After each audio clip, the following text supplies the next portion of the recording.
దీనులకు సువర్తమానము ప్రకటించుటకును, నలిగిన హృదయము గల వారిని దృఢపరచుటకును, దుఃఖక్రాంతులందరినీ ఓదార్చుటకును జరుగుచున్న ఇంటర్ డినామినేషనల్ పరిచర్య.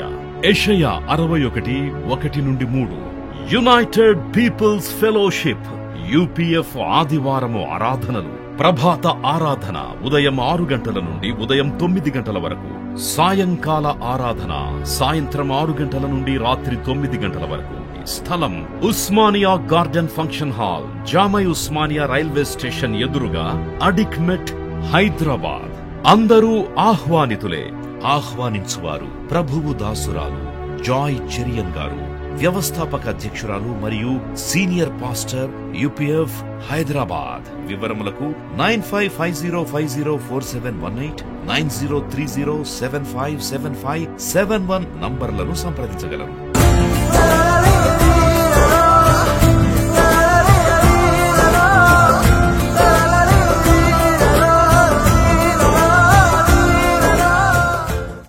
ఈరోజు విశ్వాస పరీక్ష అనే శీర్షికలో మనము హేబేలు గురించి ధ్యానించాలి. హేబేలు పేరు విశ్వాస వీరుల జాబితాలో ఉంది. ఏం గొప్ప కార్యం చేసినందుకు విశ్వాస వీరుల పట్టికలో హేబేలు పేరుంది, మనం ధ్యానించాలి. నువ్వు ప్రార్థన చేసేటప్పుడు విశ్వాసం, నువ్వు నమ్మి పొంది ఉన్నావు అని నమ్ముతున్నావు. యేసు ముందే నేర్పించినాడు, నువ్వు ప్రార్థన చేయనప్పుడు నువ్వు అడుగు వాటినెల్లా పొంది ఉన్నామని నమ్మాలి. అంటే అంత విశ్వాసం, నువ్వు ప్రార్థన చేసి దేవుడు కార్యం చేస్తాడని దృఢమైన నమ్మకం. దేవుని మనం ఘనపరచడం కేవలం విశ్వాసం ద్వారా. విశ్వాసం లేకుండా దేవునికి ఇష్టలై ఉండుట అసాధ్యమని హెబ్రీ 11:6 చెప్తున్నాం. దేవుడి యొద్దకు వచ్చేవాడు దేవుడు ఉన్నాడని నమ్మాలి, వెతుకువానికి తగిన ఫలం ఇస్తాడని ఎప్పుడు ఆ నమ్మకం ఉండాలి. హెబ్రీ 11:4 హేబేలు గురించి మనం చూస్తున్నాం. ఇక్కడ చాలామంది విశ్వాస వీరుల గురించి ధ్యానించినాం. ప్రతి ఒక్కరి గురించి కూడా మనం ధ్యానించబోతున్నాం, ఎందుకంటే విశ్వాస పరీక్ష అనే ప్రసంగాల శీర్షికలు. 4 చూడండి, హెబ్రీ 11:4. విశ్వాసమును బట్టి హేబేలు కయీను కంటే శ్రేష్టమైన బలి దేవునికి అర్పించాను.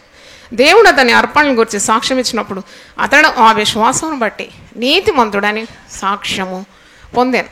అతడు మృతి నొంది ఆ విశ్వాసం ద్వారా మాట్లాడుచున్నాడు. అంటే కేవలం ఒక బలి అర్పణ చేత విశ్వాస వీరుల జాబితాలో హేబేలు ఆయన నీతిమంతుడని దేవుడే సాక్ష్యం ఇస్తున్నాడు. మరి ఈ విశ్వాస వీరుల పట్టికలో ఆయన పేరు పరిశుద్ధ గ్రంథములో హేబేలు పేరు వచ్చింది. హేబేలు దేవునికి ఇష్టడైనాడు. హేబేలు స్వచ్ఛమైన మనసు గలవాడు, పవిత్ర హృదయం గలవాడు, నిర్దోషి, దేవుని ఆరాధించేవాడు, దేవునికి బలి అర్పించినాడు, పూర్ణ హృదయంతో దేవునికి బలి అర్పించినాడు. మీరు ఆదికాండము 4వ చూసినప్పుడు మరి అతను క్రొవ్విన వాటిలో శ్రేష్టమైనది తీసుకొని దేవునికి అర్పిస్తున్నాడు. 4వ చూడండి, ఆదాము తన భార్య అయిన హవ్వను కూడినప్పుడు ఆమె గర్భవతి కయీనును కనెను. హేబేలు కయీను ఇద్దరు సహోదరులు. ఆదాము హవ్వలకు జ్యేష్ఠపుత్రుడు కయీను, రెండో కుమారుడు హేబేలు. యెహోవా దయ వలన నేను ఒక మనిషిని సంపాదించుకున్నానని తరువాత ఆమె అతని తమ్ముడకు హేబేలును కనెను. హేబేలు గొర్రెల కాపరి, కయీను భూమిని సేద్యపరచువాడు. ఇద్దరు అన్నదమ్ములు, ఇద్దరి వృత్తి వేరే, ఇద్దరి మనస్తత్వాలు కూడా వేరే, వారి స్వభావాలు వేరు. ఒకే తల్లి కడుపు నుండి పుట్టినవారు, కానీ హేబేలు చాలా నిర్మలుడు, కయీను దుష్ట స్వభావం గలవాడు. మరి వీరిద్దరు కలిసి దేవునికి ఆరాధించడానికి వస్తున్నారు, బలి అర్పించడానికి వస్తున్నారు. కొంతకాలమైన తర్వాత కయీను పొలం పంటలో కొంత యెహోవాకు అర్పణగా తెచ్చాను. హేబేలు కూడా తన మందలో తొలిచూలన పుట్టిన వాటిలో క్రొవ్విన వాటిని కొన్ని తెచ్చాను. యెహోవా హేబేలును అతని అర్పణను లక్ష్య పెట్టాను, కయీనును అతని అర్పణను ఆయన లక్ష్య పెట్టలేదు. వెరీ ఇంపార్టెంట్ వర్డ్, అండర్లైన్ చేసుకోవాలి. ఇద్దరు అర్పణ తెచ్చినారు. కయీను అతని అర్పణ ఆయన లక్ష్య పెట్టలేదు. కాబట్టి కయీనుకు మిక్కిలి కోపం వచ్చి అతడు తన ముఖము చిన్నపుచ్చుకొనగా, దేవుడు లక్ష్య పెట్టలేదు కాబట్టి కయీను ముఖం మార్చుకున్నాడు. మరి నాకు ఇది చదువుతున్నప్పుడు దేవుడు ఎందుకు కయీను యొక్క అర్పణను లక్ష్య పెట్టలేదు, ఎందుకు హేబేలు యొక్క అర్పణను లక్ష్య పెట్టినాడు అవి ఆలోచిస్తున్నాను.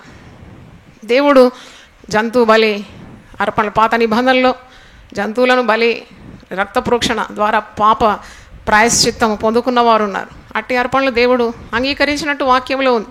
కొందరు భూపంటలో తెచ్చి ప్రథమ ఫలాలను అర్పించినట్టుంది, అది కూడా దేవుడు అంగీకరించినట్టుంది. అంటే ఇది ఒకటి జంతు బలి అయినందుకు, ఒకటి కూరగాయల పంట అయినందుకు దేవుడు తిరస్కరించినాడా అంగీకరించినాడా అని కాదు. దేవుడు ఈ రెండు కూడా అంగీకరించినట్టు వాక్యంలో మనం చూస్తున్నాము. కానీ వారి మనస్తత్వంలో మరి వేరుగా ఉన్నది. ఒకరి హృదయం పరిపూర్ణంగా ఉంది, ఒకరి హృదయము అసంపూర్ణంగా ఉంది.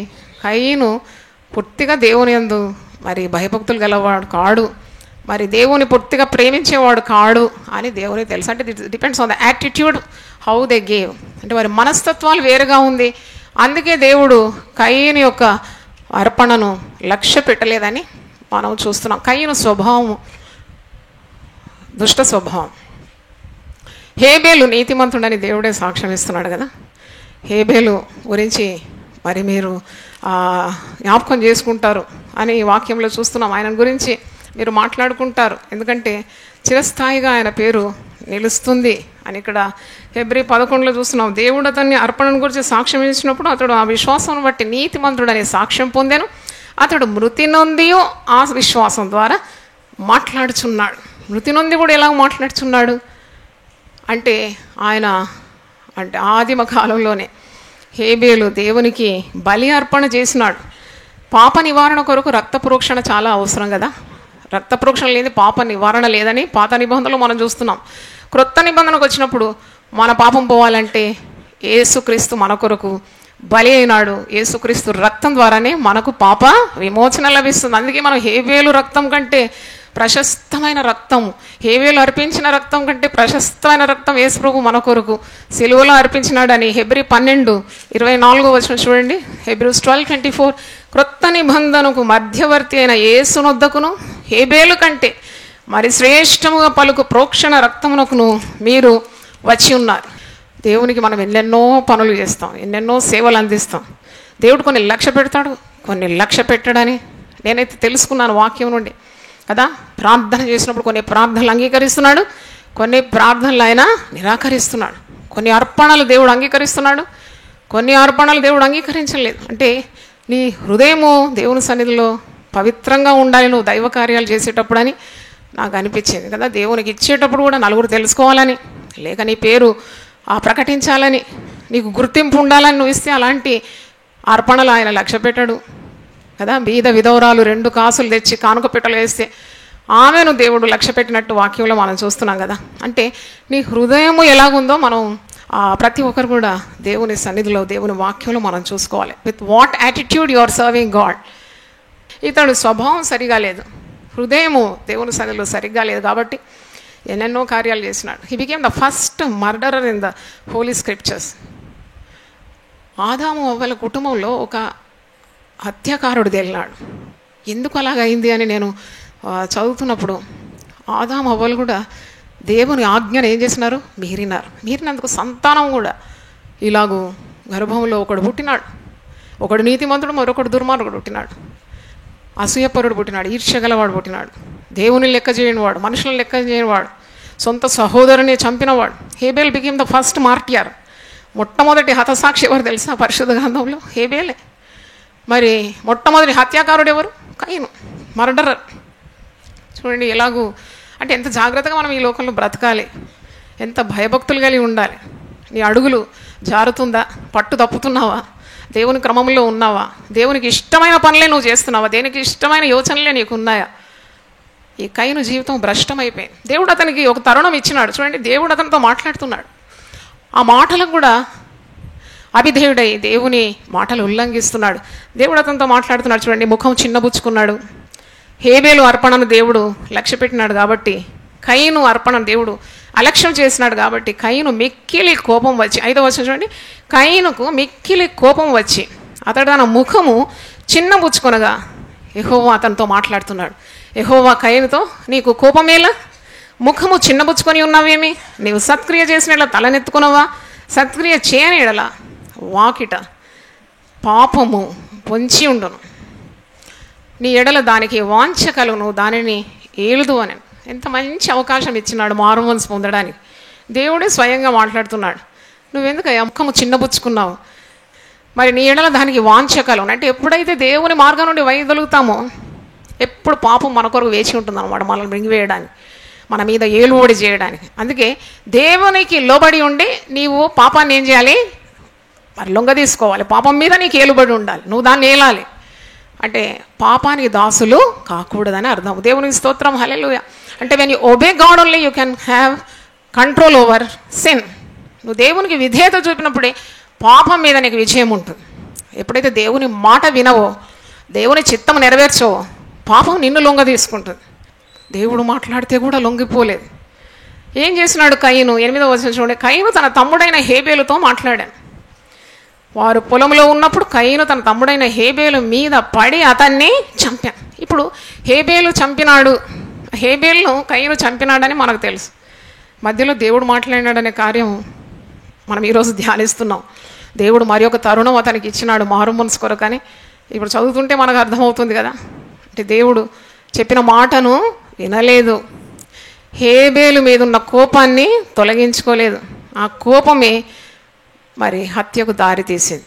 అసూయనే ఆ హేబేలును చంపడానికి కారణమైంది. హేబేలు మీద పడి చంపేసినాడు. అంటే ఈ చంపడము, హత్య, నరహత్యలు, ఈ అసూయలు, ఇవన్నీ కూడా ఆదికాండంలోనే మనం చూస్తున్నాం, 4వ అధ్యాయంలోనే. అందుకే ఇవన్నీ పోవడానికే కదా దేవుడు సిలువలో మరి తన కుమారుడైన యేసుక్రీస్తును బలిగా అర్పించి మరి మన పాపంలో నుండి విడుదల కొరకు విమోచన క్రయధనంగా ప్రభువుని ఈ లోకాన్ని పంపినాడు. యేసుప్రభునందు విశ్వాసం ఉంచేవారు నశించరు, కానీ దేన్ని స్వతంత్రించుకుంటారు? నిత్య జీవాన్ని స్వతంత్రించుకుంటారు. చూడండి 9వ వచనం.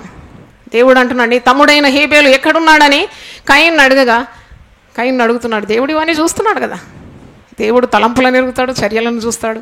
మరి నీ తమ్ముడు ఎక్కడున్నాడు అని కయీను అడిగినప్పుడు, నేను ఎరుగను, నా తమ్మునికి నేను కావలి వాడనా అని. చూడండి ఎంత ధిక్కారం. పాపం చేసేవానికి ఇంత ధైర్యమా అంటున్నాడు. దేవునితోనే సమాధానం ఇస్తున్నాడు. నేనేంటి నా తమ్మునికి నేను కావలివాను? I my brother's keeper? నేను నా తమ్మునికి కావలివాను అని అడుగుతున్నాడు. నేను ఎరుగను అంటున్నాడు. చూడండి అబద్ధం. అంటే ఒక్క మాట, దేవునికి అవిధేయులైన వారు పాపం వెంబడి పాపం, తప్పు వెంబడి తప్పు చేసింది గొప్ప పాపం. తమ్ముడైన హేబేలు చంపినాడు. దాని మీద దేవుడు అడుగుతుంటే నేను ఎరుగను అంటున్నాడు. ఎక్కడున్నాడో నాకు తెలియదు అంటున్నాడు. నేనేమైనా నా తమ్మునికి కావలివాడనా అని మరో జవాబు ఇస్తున్నాడు. తర్వాత అప్పుడు దేవుడు ఏమంటున్నాడు? 10వ వచనం చూడండి. నువ్వు చేసిన పని ఏమిటి? నీ తమ్ముని రక్తం యొక్క స్వరము నేలలో నుండి నాకు మొరపెట్టుచున్నది. కావున నీ తమ్ముని రక్తమును నీ చేతిలో నుండి పుచ్చుకొనుటకు నోరు తెరిచిన ఈ నేల మీద ఉండకుండా నీవు శపింపబడినవాడు. దేవుడు నోరు తెరిచి మాట అనడం ఎంత మరి దురదృష్టకరం కదా. కయీను జీవితంలో దేవుడే నోరు తెరిచి శపిస్తున్నాడు. చంపిన తమ్ముని రక్తము నేల నుండి మొరపెడుతుంది. మరి ఈ నేల మీద నువ్వు ఉండకుండా నీవు శపింపబడినావు. నీవు నేలను సేద్యపరిచినప్పుడు అది తన సారమును ఇక మీద ఇయ్యదు, నీకు ఇయ్యదు. నీవు భూమి మీద దిగులు పడుచు దేశ దిమ్మరివై ఉండుదు అని. అంటే ఒక శాపం అన్నమాట. అంటే ఇక్కడ మనం నేర్చుకున్న పాఠం ఏంటి? కానీ 2 సహోదరుల్లో హేబేలు పేరేమో పరిశుద్ధ గ్రంథంలోకి ఎక్కింది. మరి ఒక సహోదరుడు కయీను దుష్టుడు, దుర్మార్గుడు అయిపోయినాడు, అబద్ధికుడు అయిపోయినాడు, హత్యాకారుడు అయిపోయినాడు, దేశదిమ్మరి అని శపింపబడినవాడని దేవుడు మరి పలుకుతూ ఉన్నాడు. అంటే మనకు అర్థమయ్యేది ఏంటంటే దేవుడు ఎవరిని అంగీకరిస్తాడు, ఎవరిని తృణీకరిస్తాడు. హేబేల్లో ఉన్న గొప్పతనం ఏంటి? హేబేలు నీతిమంతుడని ఇప్పుడు వాక్యంలో హెబ్రీ పత్రికలో మనం చదివినాం. హెబ్రీ 11:4 మరి నీతిమంతుడు, తర్వాత ఆ విరిగి నలిగిన హృదయం గలవాడని మనం నేర్చుకోవాలి. Abel had a contrite spirit. గర్వం లేదు, నలిగిన హృదయం, దేవుని యెడల భయభక్తులు. ఆ పాపం ఒకవేళ చేసినాడేమో, ఆ పాప పరిహారం కొరకు రక్తపురోక్షణ అవసరమని ఒక జంతువు బలి అర్పించి తన పాప నివారణ కొరకు వేడుకుంటున్నాడని నేనైతే అర్థం చేసుకున్నాను. అంటే he is having a penitent heart, repentant heart. పశ్చాత్తాపమైన హృదయంతో బలి అర్పిస్తున్నాడు, దేవునికి భయపడుతున్నాడు. ఆ విధంగా కయీను చేయలేదు. మరి వాక్యంలో చూసినప్పుడు దేవుడు బలిని కోరువాడా? నేను కొద్దిగా రీసెర్చ్ చేసినాను. దేవుడు బలి కోరుతాడా? నీవిచ్చే అర్పణకు ఎక్కువ మరి ఆయన లక్ష్యము చూపుతాడా? దేన్ని దేవుడు ఎక్కువగా అంగీకరిస్తున్నాడు అన్నప్పుడు నాకు కొన్ని కార్యాలు పరిశుద్ధ గ్రంథంలో దొరికింది. ఒకటి 51వ కీర్తనలో 16-17 చూడండి. నీవు బలిని కోరువాడవు కావు, కోరినెడల నీకు నేను అర్పించేదను. దహన బలి నీకు ఇష్టమైనది కాదు, విరిగిన మనసే దేవునికి ఇష్టమైన బలులు. దేవా, విరిగి నలిగిన హృదయమును నీవు అలక్ష్యము చేయ. హెడ్ నోట్లో చూడండి, 51 హెడ్ నోట్. దావీదు బెత్షెబా యుద్ధ వెళ్ళిన తర్వాత నాతాను ప్రవక్త అతని యుద్ధకు వచ్చినప్పుడు అతడు రచించిన కీర్తన. పశ్చాత్తాపమైన హృదయంతో చేసిన తప్పును ఒప్పుకొని తన అతిక్రమలను దాచిపెట్టువాడు వర్ధిల్లాడు, దాన్ని ఒప్పుకొని వదిలిపెట్టువాడు దేవుని కనికరమును పొందుతాడు. కాబట్టి ఆ దేవుని దగ్గరకు వచ్చినప్పుడు ఒప్పుకుంటున్నాడు, పాపాన్ని ఒప్పుకుంటున్నాడు. మళ్ళీ తిరిగి దావీదు అలాంటి పాపం చేయలేదని మనం వాక్యంలో చూడగలం. మరి ఎప్పుడు అలాంటి పాపం చేయలేదట. నువ్వు మరి త్యాగపూర్తిగా నీకున్న దాంట్లో దేవుని తెచ్చిస్తున్నావంటే నీలో విశ్వాసం ఉంది. దేవుడు నాకెన్నడూ రుణపడి ఉండడు, దేవుడు నేను ఇచ్చిన దానికంటే దేవుడు ఎన్నో రెట్లు నాకు తిరిగి ఇవ్వక, అదే విశ్వాసం. అందుకే విశ్వాస వీరుల పట్టికలో హేబేలు పేరుంది. కాబట్టి విశ్వాసంతో అర్పించినాడు, పవిత్ర హృదయంతో, నిండు మనసుతో. నిండు మనసు చాలా ముఖ్యమండి. దేవుని ఆరాధించడానికి కానీ, దేవుని సేవించడానికి కానీ, దేవునికి ఇవ్వడం కానీ, దేవుని పనులు చేయడానికి God requires a full heart అన్నమాట, టోటల్ కమిట్మెంట్, నిండు హృదయం. కాలేబు నిండు మనసుతో దేవుని సేవించినందుకు హెబ్రోనును దేవుడు అతనికి స్వాస్థ్యముగా ఇచ్చాడు. చప్పట్లు కొట్టి దేవుని స్తుతించాడు. నువ్వు దైవ కార్యాలు చేసినప్పుడు సగటు మనసు అది దేవుడు అంగీకరించాడు. 50వ కీర్తన ఇక్కడ దేవుడు బలి కోరుతున్నాడా? 7వ వచనం చూడండి, 57. నా జనులారా, నేను మాట్లాడబోచున్నాను, ఆలకించుడి. ఇశ్రాయేలు ఆలకింపము, నేను దేవుడను, నీ దేవుడను, నేను నీ మీద సాక్ష్యం పలికేదాను. 8వ వచనం, నీ బలుల విషయమై నేను నిన్ను గద్దించడం లేదు, నీ దహన బలులు నిత్యము నా ఎదుట కనబడుచున్నవి. నీ ఇంటి నుండి కోడెనైనా, నీ మందలో నుండి పొట్టేళ్ళనై నేను తీసుకున్నాను. అడవి మృగములన్నీ, 1000 కొండల మీద పశువులన్నీ నావి కదా. కొండల్లోని పక్షులన్నీ నేను ఎరుగుదును, పొలంలోని పక్షవాదులను నా అవశ్యమై ఉన్నవి. లోకమును దాని పరిపూర్ణతయు నావే. నేను ఆకలి ఉన్న నీతో చెప్పను. వృషభముల మాంసము నేను తిందునా, పొటేళ్ల రక్తము త్రాగుదునా? ఇవన్నీ నాకు అనవసరం. 14వ వచనం చూడండి అంటున్నాడు, దేవునికి స్తుతి యాగము చేయి, మహోన్నతునికి నీ మొక్కుబడులు చెల్లించు. అంటే అదే దేవునికి ఇష్టం, స్తుతి చెల్లించడం, కృతజ్ఞత కలిగి ఉండడం. నేను ఎప్పుడు చెప్తాను, కొన్ని కుటుంబాలు కౌన్సిలింగ్ చేసినప్పుడు మీరు సణగకూడదు, ఎప్పుడు కలహించొద్దు, దరిద్రం వస్తుంది, మరణం వస్తుందని కూడా వార్నింగ్ ఇచ్చినాను. ఎందుకంటే ఎప్పుడు భార్య భర్తలు కలహించి కలహించి కలహించి, ఎందుకంటే ఎవరో ఒకరు దేవుని వాక్యం తెలిసిన వారు నిమ్మలంగా ఉండాలి, ప్రార్థన చేసుకోవాలి, దేవుని కనికరాన్ని కోరుకోవాలి. ఎందుకంటే దేవుడు కోపము, ఉగ్రత కుటుంబం మీద రాకుండా కాపాడుకోవాలి కదా.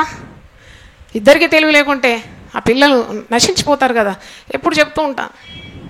అందుకే అంటున్నాడు, నేను ఏం కోరుతున్నాను మీ దగ్గర నుండి? భూమి దాని సంపూర్ణత నాదే కదా.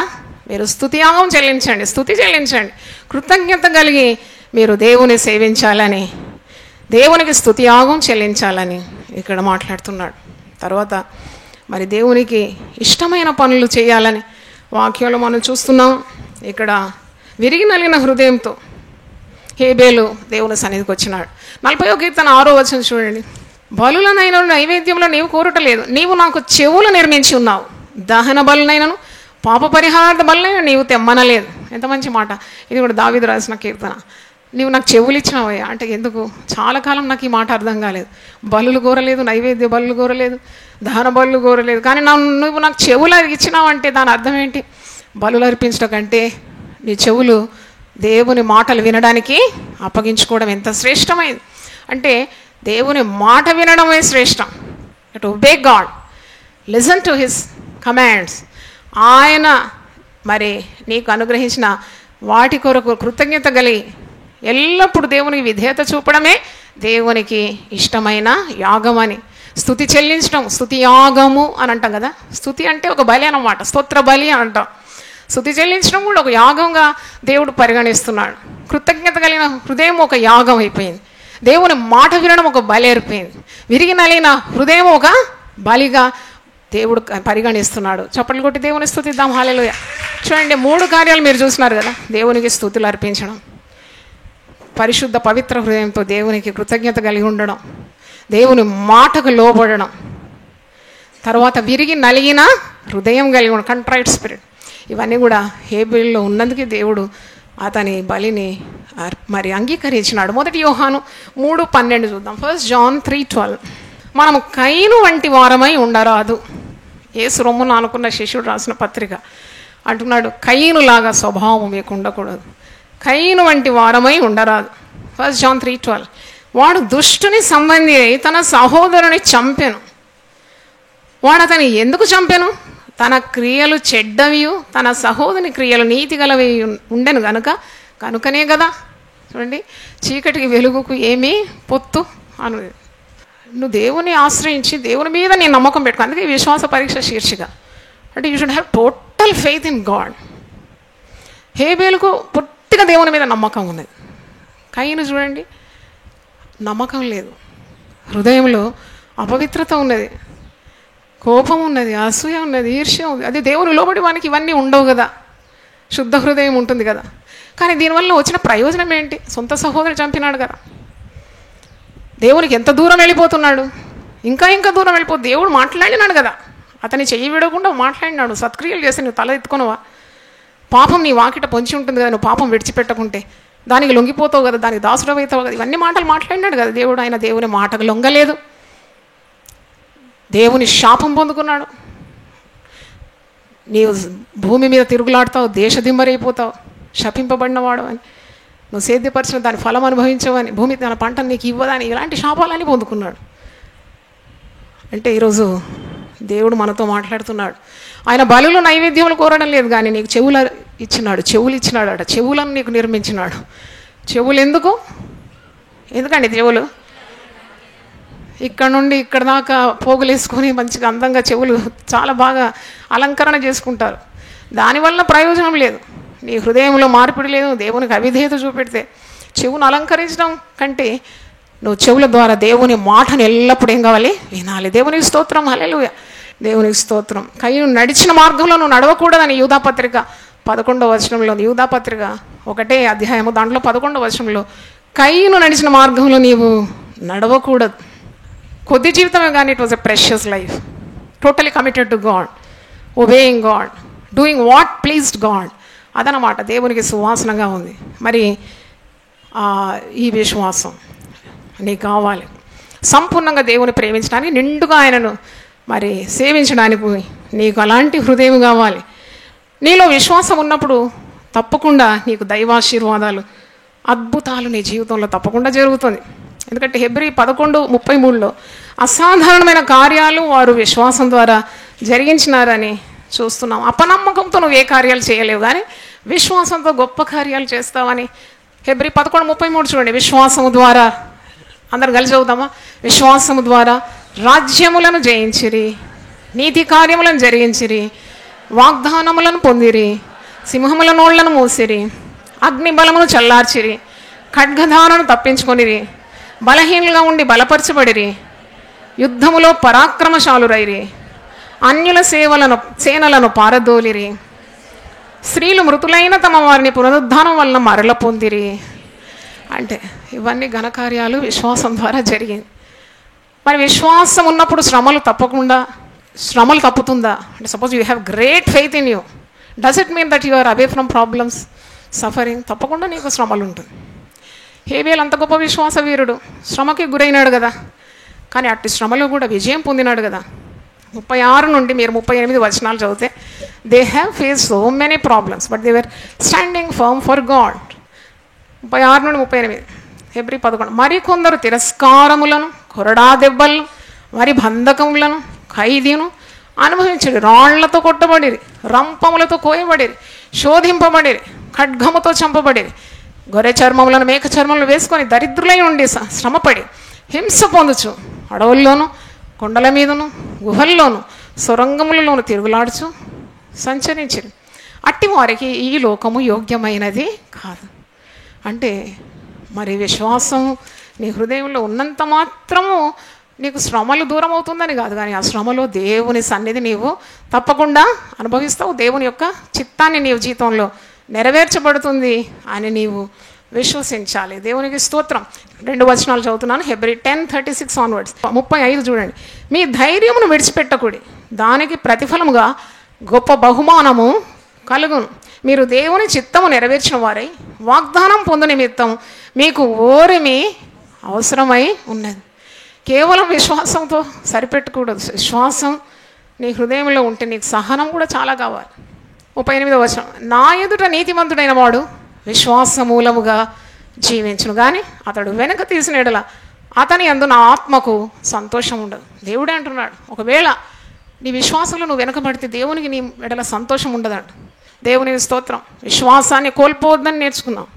సమస్య ఏదైనా కానీ విశ్వాసంలో నువ్వు స్థిరంగా ఉండాలి, ప్రార్థనలో పట్టు విడవకుండా నిరీక్షణ ఎంతో సంతోషించాలని వాక్యంలో ఉంది. తలలు వంచండి, ప్రార్థన చేసుకుందాం. హల్లెలూయా. ప్రభువా నీ పరిశుద్ధ నామమునకు స్తోత్రం. ఎన్నెన్నో ఇబ్బందులు, ఇరుకులు, దుఃఖము. హేబేలు నీతిమంతుడని, హేబేలు పరిపూర్ణ హృదయంతో నీకు అర్పణ అర్పించినాడు, బలియాగం చేసినాడు, తన పాపంలను ఒప్పుకున్నాడు, భయభక్తులు గలవాడు. కయీను దుష్ట స్వభావం, చెడు హృదయం, వంకర మార్గము. కయీను నడిచిన మార్గంలో మీరు నడవకూడదని వాక్యము సెలవిస్తుంది. అవును ప్రభువా. ప్రేమ లేనివాడు, కపట హృదయుడు, అసూయపరుడు, విద్వేషుడు, సొంత సహోదరుని ద్వేషిస్తున్నాడు. దేవానికి స్తోత్రం. ఎల్లప్పుడూ నీ యందు భయభక్తులు మాకు దయచేయండి. యేసు నామములో అడిగి వేడుకుంటున్నాను తండ్రి. ఆమేన్. ఆమేన్. హల్లెలూయా. దేవుడు మనల్ని సమృద్ధిగా దీవించును గాక. ఆమేన్. దీనులకు సువర్తమానము ప్రకటించుటకును, నలిగిన హృదయము గల వారిని దృఢపరచుటకును, దుఃఖక్రాంతులందరినీ ఓదార్చుటకును జరుగుచున్న ఇంటర్ డినామినేషనల్ పరిచర్య. యెషయా 61:1-3.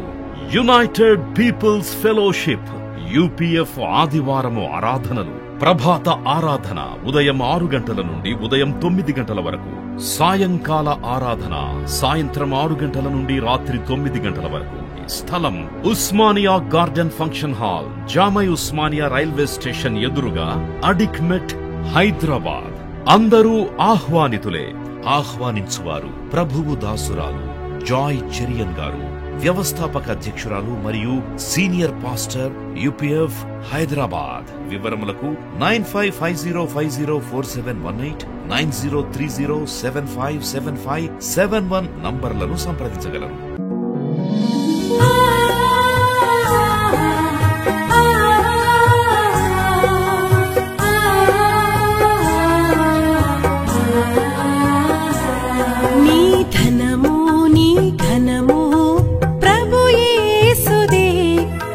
దశమా భాగమునీయ వెనుదీతువా. నీ ధనము నీ ఘనము ప్రభు యేసుదే, నీ దశమా భాగమునీయ వెనుదీతువా. ధరలోన ధనధాన్యములనీయగా కరుణించి కాపాడి రక్షింపగా. ధరలోన ధనధాన్యములనీయగా కరుణించి కాపాడి రక్షింపగా. పరలోకనాదుండు నీకీయగా మరి యేసు కొరకీయ వెనుదీతువా. పరలోకనాదుండు